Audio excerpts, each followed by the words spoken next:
Hello दोस्तों, NP education YouTube channel पर आपका स्वागत है।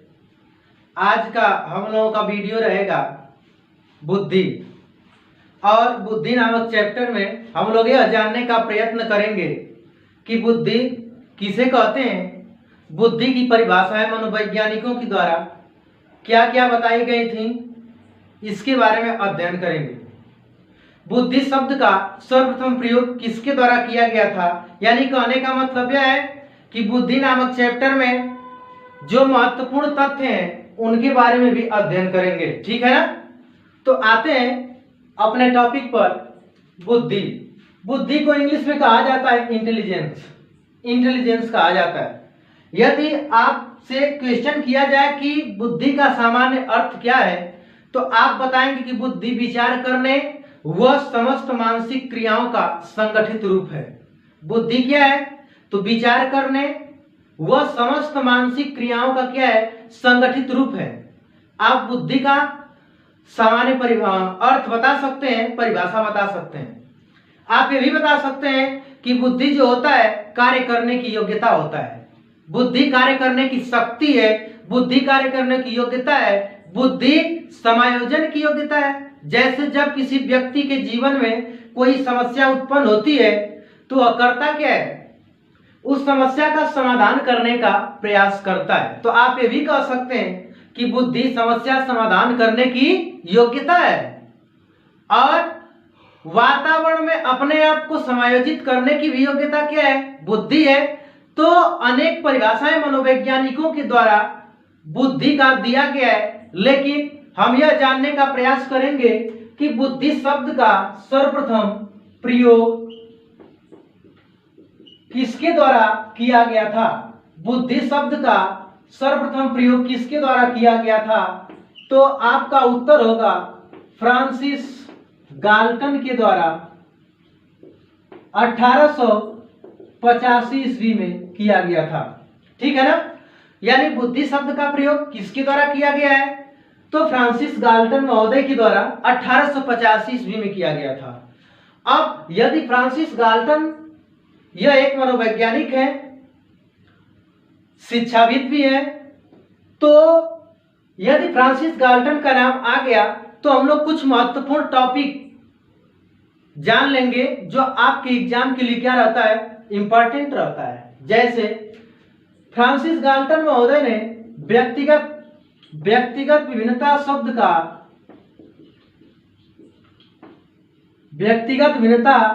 शब्द का सर्वप्रथम प्रयोग फ्रांसिस गाल्टन महोदय के द्वारा किया गया था। किसके द्वारा? तो फ्रांसिस गाल्टन महोदय के द्वारा। आप जानते हैं कि फ्रांसिस गाल्टन को सूजनन शास्त्र का पिता माना जाता है। सूजनन शास्त्र का पिता किसे माना जाता है? तो आपका उत्तर होगा फ्रांसिस गाल्टन महोदय को माना जाता है। इनकी एक पुस्तक है जिसका नाम है जीनियस हेरोडेटरी।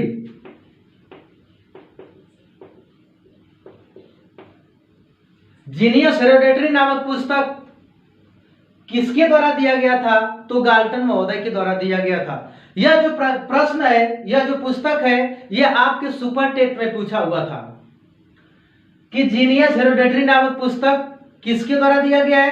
तो गाल्टन महोदय के द्वारा दिया गया है। किसके द्वारा? गाल्टन महोदय के द्वारा दिया गया है। ठीक है ना? अब जब आप पढ़ते हैं वंशानुक्रम और वातावरण, तो उसके अंतर्गत एक सिद्धांत दिया गया है। उस सिद्धांत का नाम है जीव सांख्यिकी का सिद्धांत। उस सिद्धांत का नाम जीव सांख्यिकी का सिद्धांत। यानी आप यह बता सकते हैं कि जीव सांख्यिकी का सिद्धांत किसके द्वारा दिया गया था? तो आपका उत्तर होगा कि फ्रांसिस गाल्टन महोदय के द्वारा दिया गया था। किसके द्वारा?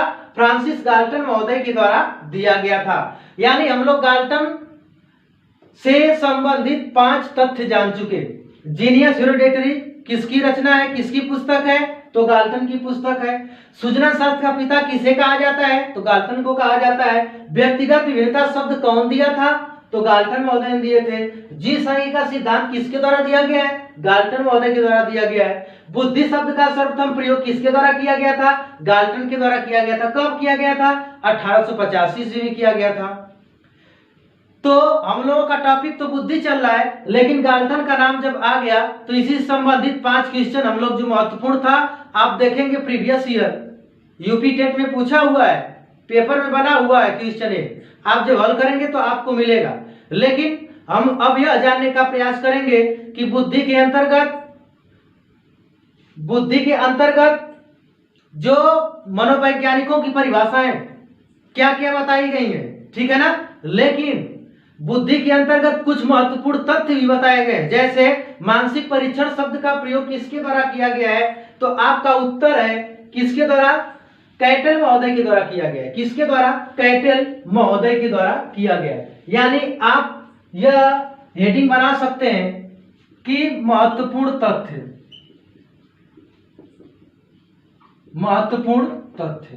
बुद्धि से संबंधित महत्वपूर्ण तथ्य, ठीक है ना। तो बुद्धि शब्द का प्रयोग किसके द्वारा? सर्वप्रथम प्रयोग गाल्टन के द्वारा। कब? 1885 ईस्वी में, ठीक है ना। अब देखिए इसके अंतर्गत आप ये बता सकते हैं कि मानसिक परीक्षण शब्द का सर्वप्रथम प्रयोग कैटल महोदय के द्वारा किया गया था। किसके द्वारा? कैटल महोदय के द्वारा किया गया था। चूंकि आप जानते हैं कैटल महोदय ने बुद्धि के अंतर्गत एक सिद्धांत दिए थे, उस सिद्धांत का नाम था तरल और ठोस बुद्धि का सिद्धांत। तरल और ठोस बुद्धि का सिद्धांत, जिसको इंग्लिश में फ्लूइड एंड क्रिस्टलाइज इंटेलिजेंस के नाम से जानते हैं, ठीक है ना। तो यही कैटल महोदय है जो मानसिक परीक्षण शब्द का सर्वप्रथम प्रयोग किए थे। किस शब्द का? मानसिक परीक्षण शब्द का प्रयोग यही आरबी कैटल महोदय के द्वारा दिया गया था, ठीक है ना। इसके अंतर्गत यदि आपसे यह क्वेश्चन पूछ देता है कि मानसिक आयु शब्द कौन दिए थे? मानसिक आयु शब्द किसके द्वारा दिया गया था? तो आप बताते हैं अल्फ्रेड बीने के द्वारा दिया गया था। कब दिया गया था? तो 1905 ईस्वी में दिया गया था, ठीक है ना। और मानसिक परीक्षण शब्द का प्रयोग कैटल के द्वारा कब दिया गया था? तो आपका उत्तर होगा 1890 ईस्वी में दिया गया था। इतना पॉइंट हम लोग जान चुके हैं। और इसी में कुछ पॉइंट और भी हैं, जैसे मानसिक आयु शब्द अल्फ्रेड बीने महोदय, ठीक है ना। प्रथम बुद्धि परीक्षण का जन्मदाता, यानी बुद्धि मापन या परीक्षण के जन्मदाता किसे माना जाता है? तो आपका उत्तर होगा अल्फ्रेड बीने महोदय को माना जाता है। अल्फ्रेड बीने महोदय को माना जाता है, यानी बुद्धि मापन किसके द्वारा सर्वप्रथम किया गया था? अल्फ्रेड बीने के द्वारा किया गया था, ठीक है ना। या बुद्धि परीक्षण के जन्मदाता किसे माना जाता है? अल्फ्रेड बीने को माना जाता है। चूंकि आप जानते हैं कि अल्फ्रेड बीने महोदय ने बुद्धि के अंतर्गत एक सिद्धांत दिया था, उस सिद्धांत का नाम था बुद्धि का एक कारक सिद्धांत, ठीक है ना, जिसको निरंकुशवादी सिद्धांत के नाम से भी जानते हैं, एक खंड का सिद्धांत के नाम से भी जानते हैं।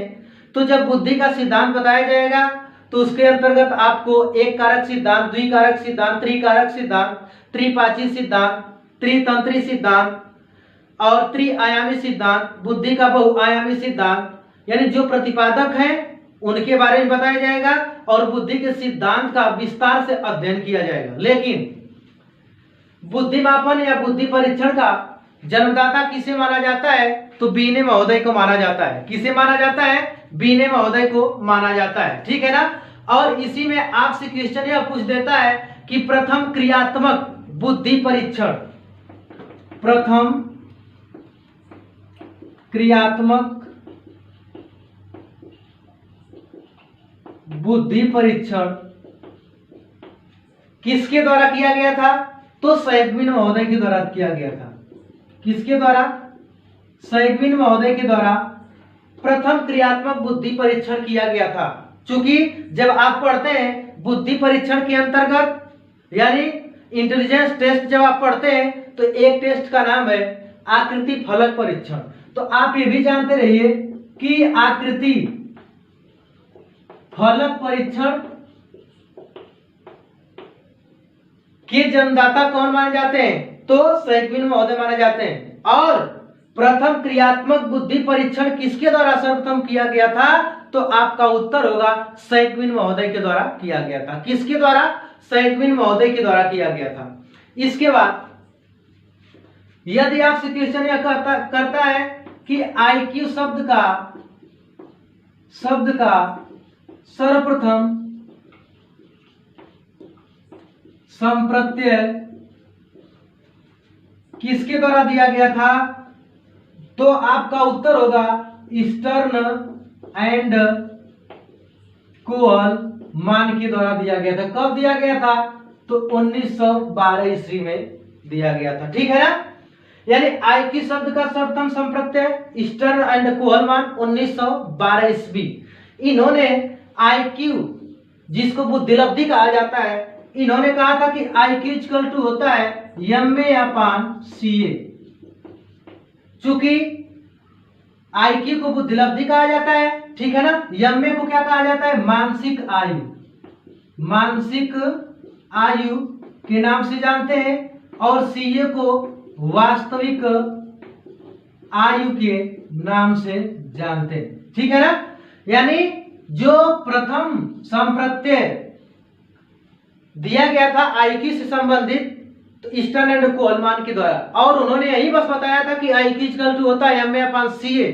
चूंकि आप जानते हैं कि वास्तविक आयु को कालानुक्रमिक आयु के नाम से भी जानते हैं, कालानुक्रमिक आयु के नाम से, या इसे तैथिक आयु के नाम से भी जानते हैं। ठीक है ना? यानी कहने का मतलब वास्तविक आयु भी लिख सकता है, कालानुक्रमिक आयु भी लिख सकता है, तैथिक आयु भी लिख सकता है। ठीक है ना? तो IQ equal to MA/CA। IQ equal to क्या हो जाएगा? MA/CA। ठीक है?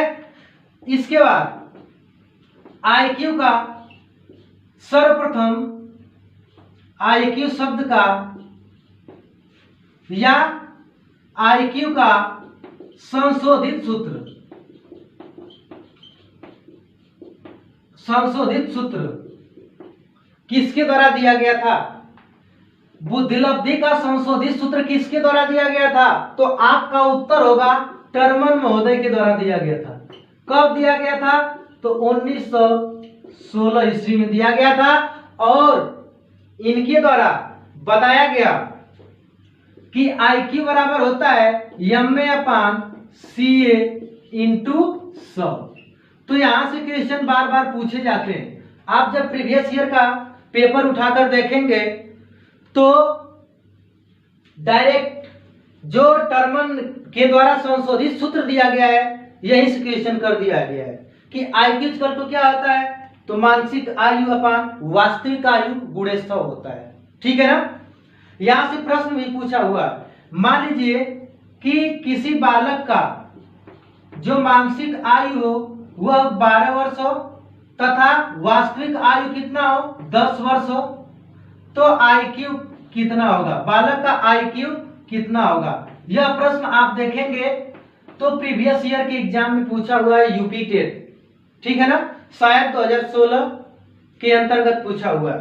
तो यदि इसे हल करना होगा तो आप बता सकते हैं कि आईक्यू का जो सूत्र होता है MA/CA × 100।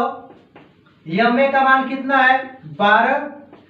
12 वर्ष, और CA का मान कितना है? 10 वर्ष × 100। जब इसको आप घटाएंगे तो 12 दाम में कितना हो जाएगा? 120। यानी बालक का आईक्यू कितना निकल गया? 120 निकल गया। ठीक है ना? बालक का आईक्यू कितना निकल गया भैया?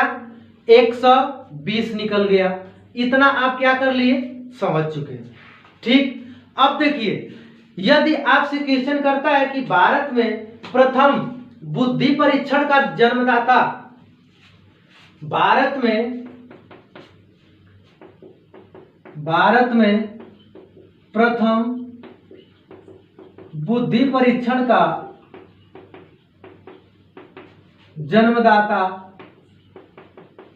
किसे माना जाता है? तो आप जानते हैं कि C.H. राइस महोदय को माना जाता है। ठीक है ना। भारत में बुद्धि परीक्षण के जन्मदाता किसे माना जाता है? तो C.H. राइस महोदय को, और इन्होंने सबसे पहले 1922 ईस्वी में किए थे। C.H. राइस 1922 ईस्वी में। फिर इसके बाद हम यह जानेंगे कि बुद्धि की परिभाषाएं जो बताई गई थी मनोवैज्ञानिकों के द्वारा। तो बुद्धि की परिभाषाओं को 3 भागों में विभाजित कर दिया गया था। कितने भागों में? 3 भागों में विभाजित कर दिया गया था। तो इसके बारे में हम लोग अध्ययन करेंगे।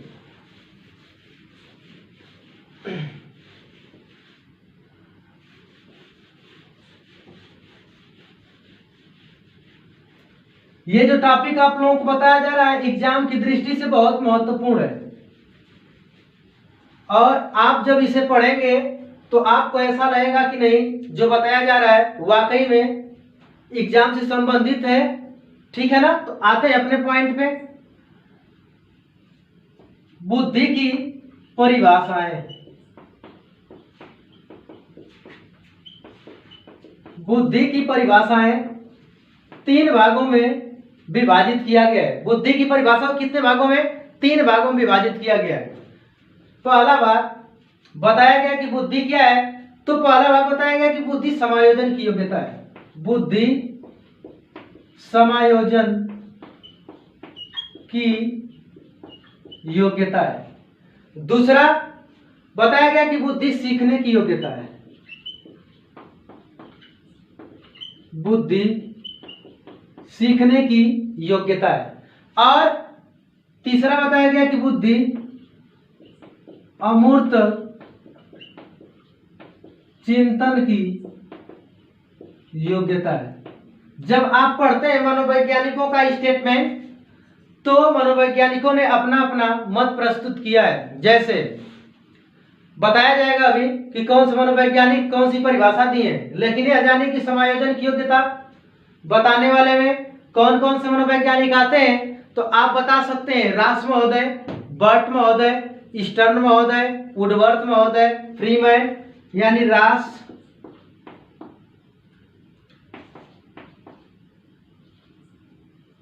स्टर्न, फ्रीमैन, बर्ट महोदय। इन्होंने कहा था, यानी परिभाषा जो संबंधित दिया था वो बताया था कि समायोजन की योग्यता है। बुद्धि क्या है? समायोजन की योग्यता है। ठीक है ना। तो समायोजन की योग्यता की परिभाषा बताने वाले मनोवैज्ञानिक या समर्थन करने वाले मनोवैज्ञानिक रास महोदय, स्टर्न महोदय, फ्रीमैन महोदय, बर्ट महोदय, वुडवर्थ महोदय,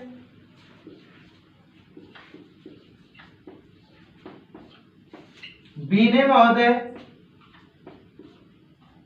महोदय, इन लोगों ने समर्थन किया था कि बुद्धि जो है समायोजन की योग्यता है। इसके बाद दूसरा प्रकार जो है बुद्धि सीखने की योग्यता है या अधिगम की योग्यता है। इसके अंतर्गत कौन कौन लोग थे? वकिंघम। चूंकि जब वकिंघम का पढ़ेंगे तो इन्होंने कहा था कि बुद्धि क्या है? सीखने की योग्यता है। परिभाषा दिया था कि बुद्धि सीखने की क्या है? योग्यता है। दूसरा कौन सा मनोवैज्ञानिक इसमें? तो डियर बार्न महोदय। तीसरा इसके अंतर्गत कौन सा मनोवैज्ञानिक? तो फ्रीमैन।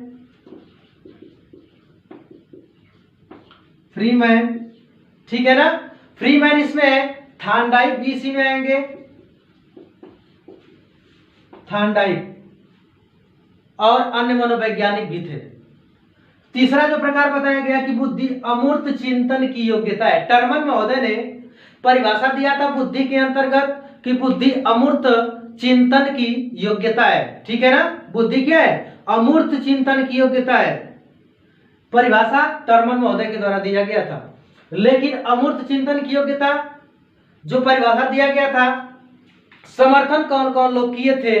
तो आप इसके अंतर्गत बता सकते हैं कि टर्मन महोदय, देखिए इसमें भी फ्रीमैन महोदय आएंगे, फ्रीमैन महोदय, ठीक है ना। इसमें टर्मन महोदय, इसमें भी फ्रीमैन आएंगे, फ्रीमैन महोदय, ठीक है। या क्या है, अमूर्त चिंतन की योग्यता, इसके अंतर्गत स्पीयरमैन भी आएंगे, स्पीयरमैन जो द्विकारक सिद्धांत दिए थे, द्विखंड सिद्धांत दिए थे बुद्धि का, ठीक है ना। स्पीयरमैन ये लोग समर्थन किए थे कि बुद्धि क्या है, अमूर्त चिंतन की योग्यता है। और इसी में फ्रीमैन, आप देख रहे हैं कि फ्रीमैन ने बुद्धि की परिभाषा दिया कि अमूर्त चिंतन की योग्यता है। यहां पर इन्होंने कहा कि सीखने की योग्यता भी है, यहां पर इसने कहा फ्रीमैन ने कि समायोजन की योग्यता भी है, ठीक है ना। तो फ्रीमैन के अनुसार आप बुद्धि की परिभाषा बता सकते हैं कि बुद्धि सीखने यानी अधिगम, अमूर्त चिंतन तथा समायोजन की योग्यता है। यह किसकी परिभाषा? तो आपका उत्तर होगा फ्रीमैन की परिभाषा है। किसकी परिभाषा है? फ्रीमैन की परिभाषा है। एक मिनट आप बने रहिए।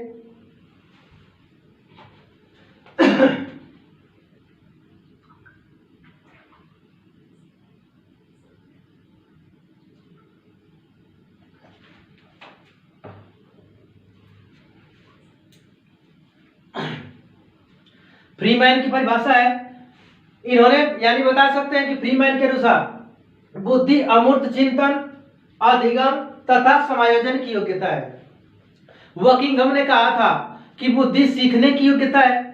वुडवर्थ ने क्या दिया है परिभाषा? बुद्धि कार्य करने की योग्यता है। वुडरो ने क्या कहा था? बुद्धि ज्ञान का अर्जन करने की क्षमता है। डियरबार्न ने क्या कहा था कि बुद्धि सीखने या अनुभव से लाभ उठाने की योग्यता है। टर्मन ने क्या कहा था कि बुद्धि अमूर्त विचारों को सीखने की योग्यता है। बीने महोदय ने कहा था कि बुद्धि में 4 तत्व सम्मिलित हैं या निहित हैं, और वह कौन कौन से तत्व हैं? तो उन्होंने बताया ज्ञान, आविष्कार, निर्देश, आलोचना। ये सब बुद्धि की क्या है? परिभाषाएं मनोवैज्ञानिकों के द्वारा प्रस्तुत की गई हैं। हम उम्मीद करेंगे कि जो हमारे द्वारा बताया गया है आपको जरूर समझ में आएगा। लेकिन आप यदि ध्यान से वीडियो को देखते हैं तो ये टॉपिक ऐसा टॉपिक है कि सीटेट में यहां से बुद्धि के सिद्धांत से डायरेक्ट क्वेश्चन पूछ लिए जाते हैं। यूपी टेट में देखेंगे तो यहां से भी क्वेश्चन पूछ लिए जाते हैं, डायरेक्टली पूछ लिया जाता है। तो आप ध्यान से इस टॉपिक का अध्ययन करेंगे, ठीक है ना। मिलते हैं अगले वीडियो में, धन्यवाद।